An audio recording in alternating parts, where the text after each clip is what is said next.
Hello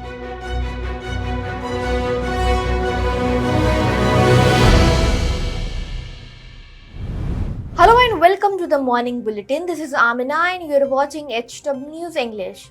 Now it's time to dive into the top stories of the morning. US President Donald Trump has imposed reciprocal tariffs on India. Trump has announced sweeping discounted reciprocal tariffs. India will be charged 26% of its imports. Trump has called the move a kind reciprocal.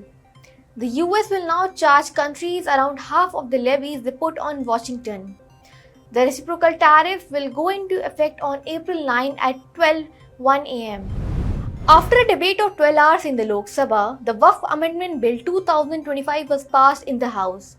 There were back and forth of claims and rebuttals between the centre and the opposition on multiple questions.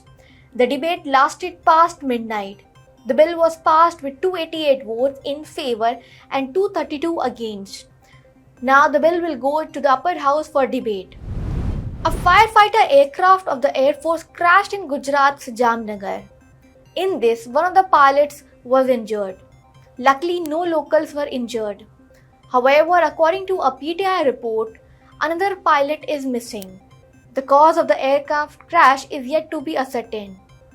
The aircraft broke into pieces and the debris was seen burning.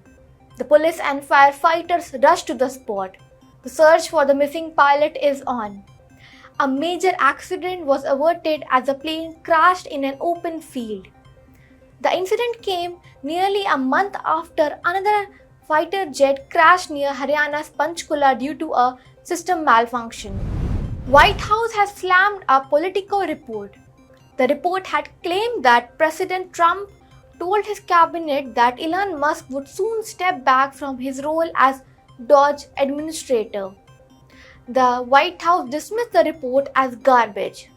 Officially, Musk's term as Doge chief will get over as it is not a permanent position. Musk has expressed confidence that he would complete most of the work to reduce federal spending by $1 trillion before his time in office gets over. Well, that's all for the morning bulletin. Till then, keep watching HW News English and download our app News Shorts to get the latest news and updates.